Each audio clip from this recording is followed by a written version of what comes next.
Hi, this is Adrian Smith and you're logged on to guitar.com.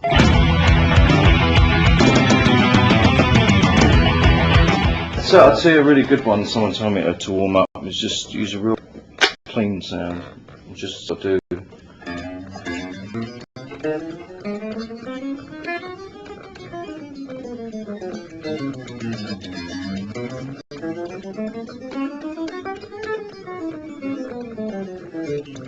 That sort of thing with a metronome.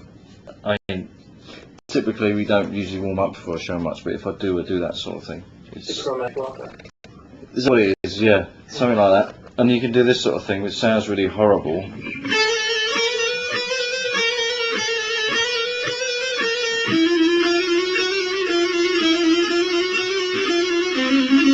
Or that sort of thing.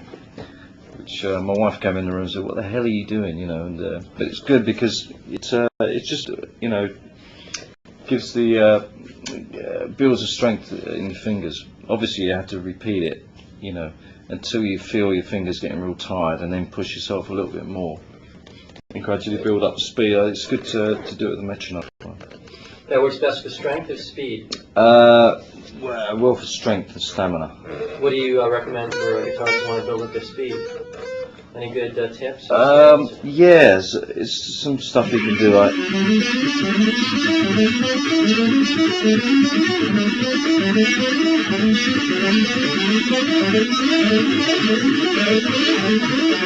you know, and if you get it and you put it in the right place, you know, it can sound quite good. But again, you can't really do that unless you do. You got to do the sort of groundwork, the sort of all that sort of stuff, and get to the point where you can push your fingers, you know, until they hurt a bit, and then you get used to doing it, and then you find it's like, you know, playing a sport. If you wanna, you know, go out and play tennis for 2 hours in a match, you got to practice for 3 hours, you know. So you know, when it comes to the gig, you can do it with ease, you know.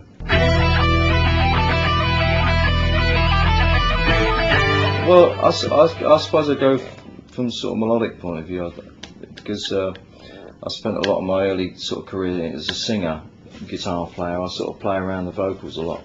I think I did that unconsciously, you know. So I'm usually coming from more sort of melodic sort of point of view, you know. Dave is very fluid player. He's got very strong, naturally strong hands. He uses the neck pickup. He doesn't use single coil, but he uses two humbuckers. Oh, well, I don't know if I should give away secrets, but so he does a lot of hammer-ons. He's very, you know, fluent and stuff. And I think Yannick probably plays in a similar way, but he's a bit more. He experiments a bit more when he's playing, and he's not afraid to sort of walk the fine line, you know.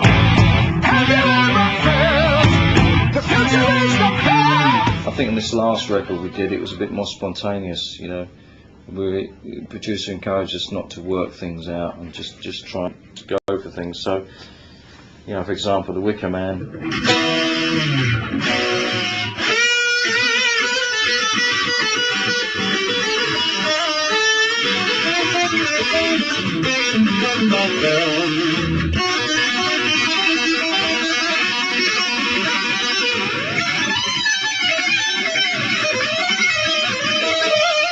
Something like that, anyway. So there's bits of everything in there, really. You got sort of a blues lick, you got a sort of a more classical thing, and then a sort of fast bit at the end, you know. Just try and have a good definite beginning, a few catchy bits in it that maybe people will remember, and a little bit of a flurry or a fancy bit in there, you know, too. you demonstrate how a more pick-heavy approach gives you a different kind of sound than maybe something filled with hammer-ons and pull-ups? Well, you can do the sort of which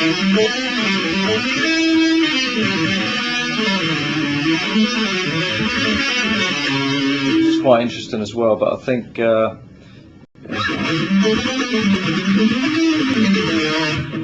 that to me that sounds kind of heavier, and it depends. It also depends what you play as well. Sometimes that more legato stuff, what we do, so it gets a bit lost. I think it's the way you approach it, really. It's just what you want to hear yourself. I think as well, because Dave does a lot of that kind of style. You got to try and find your own niche in the sort of spectrum of the sound, and make sure you don't.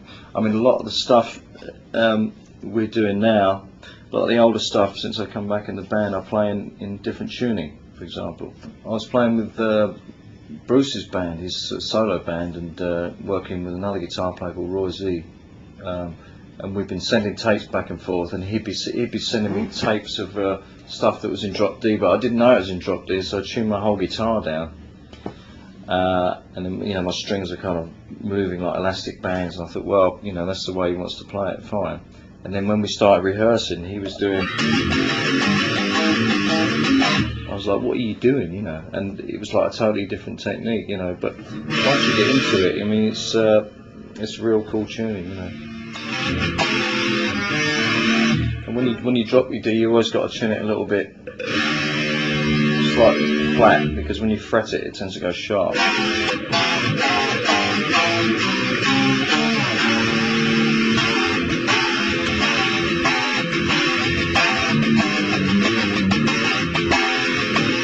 That's Rothschild. It's an old Maiden song, whereas before we used to play it. Now I'm playing it more. Oh, sorry.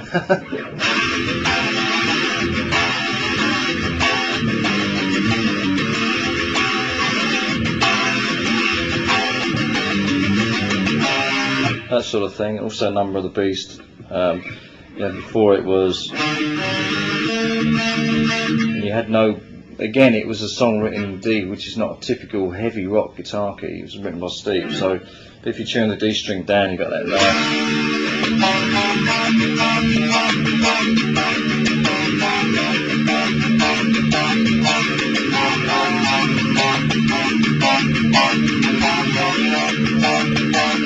So you got the nice heavy droning D string there. I think you've got to be a little bit careful with it, because I use it in the framework of the band, but I don't. Yannick and I tried tuning down together, but then we were it started to change the sound too much, because you've got to, Iron Maiden is a classic sound. It's been around for a long time. You can't really change it too much. But I find that using it in small doses really adds a little bit more fatness to the bottom end of the sound, Did you do something this time around to keep your sound maybe a little more progressive or in touch with the times? Because certainly the sound that you had was classic, but it's a sound of sort of a different guitar era. No, we didn't. We just sound the way we sound. I mean, I did do a few songs on the new album in that tuning, but it's not like an overpoweringly obvious thing. It's there, and if you take it away, you'd notice it, but it's not like we're all tuned down and then you're going to sound like Korn or something like that, and that wouldn't be right. It's great what they do, but we've got to stick to what we do. All I'm doing is trying to add a different dimension, and we've got 3 guitar players. There's no use us playing in the same register all the time, Well, again, it's a lot of stamina. It's we do a lot of that galloping like the Trooper, typically.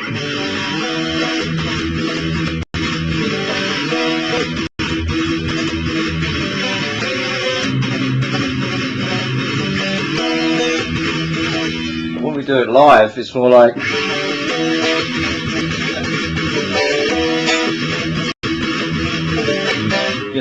We really, it's an adrenaline thing, and you start going, and If I try to play that for 5 minutes, I'd probably die, you know. But when you're on stage and you're playing in front of people, it gives you that energy, you know.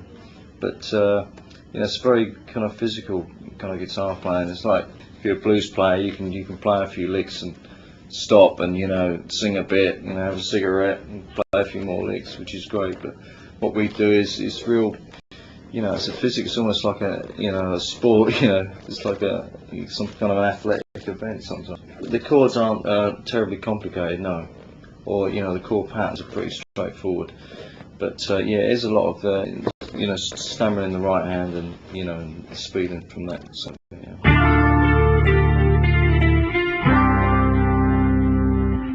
This thing I do a lot.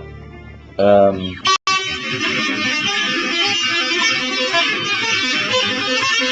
mean, all that is two fingers bouncing around on a sort of an open B string and an E string, and it sounds quite, you know, it sounds quite good. You can do such a lot of.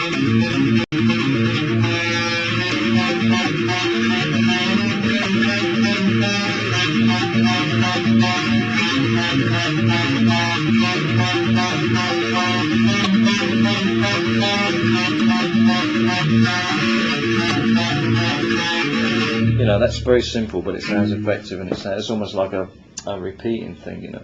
On the high string, you put, I guess you play a. How's that? That's an E, that one. Then you just hammer on that one, and you got that one, but you keep that fretted.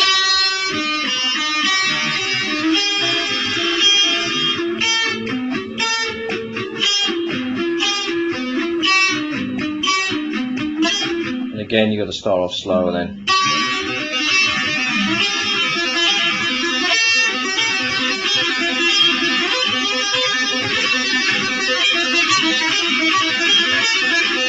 And so on, yeah.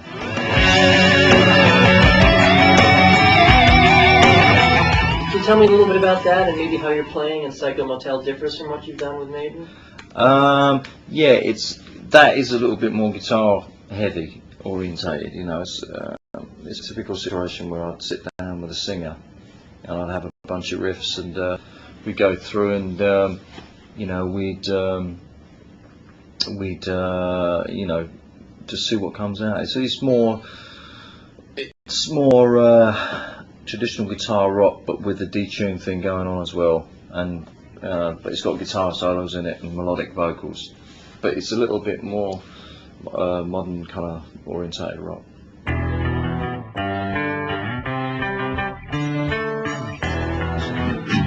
A song called Last Chain, that's the first one. That's used as a typical you know, drop D tuning riff.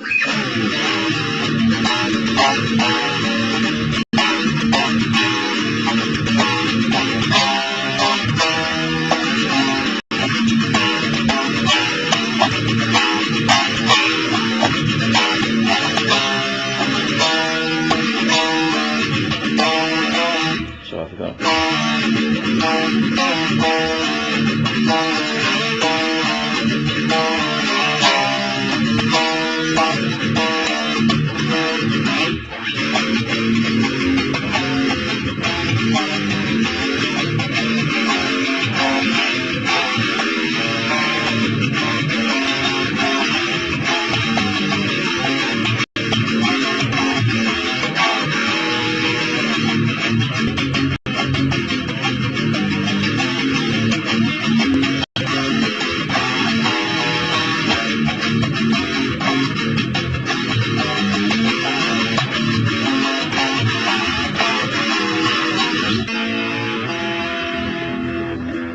This is it's a pretty standard. I mean, there's loads of these kind of riffs, Wicker Man riffs. It's just, but every now and again you sort of tap into something that just a tiny bit different, you know.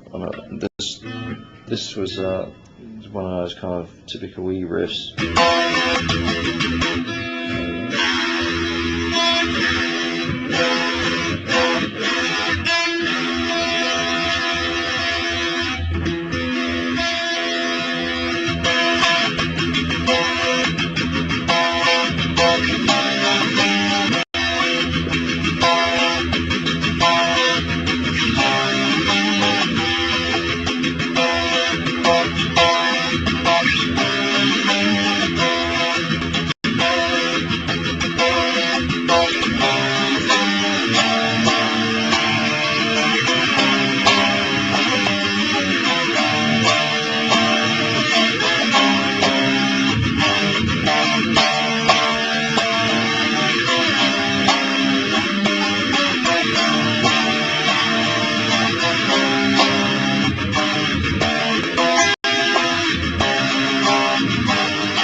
Well, again, that's one of those ones that was written in D, and now I do it in a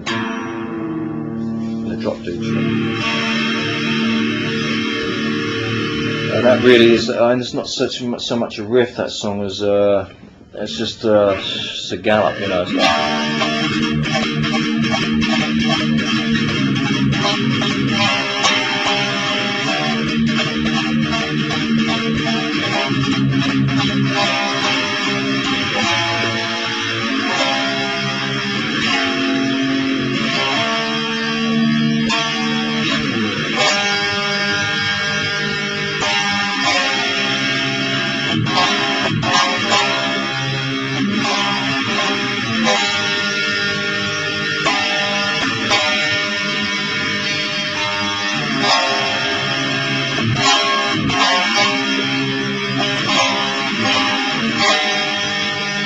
That's pretty simple, really.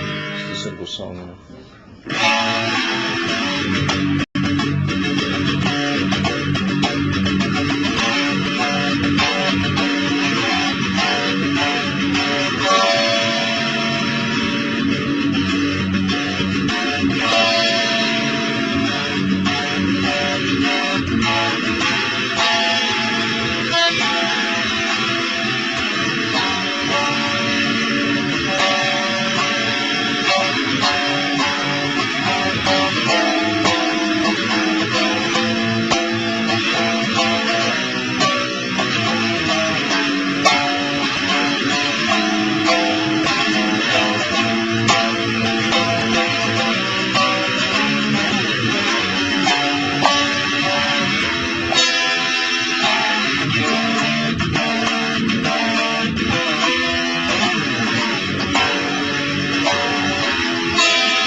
Have you changed the style of that riff a little bit over the years? Yeah, well,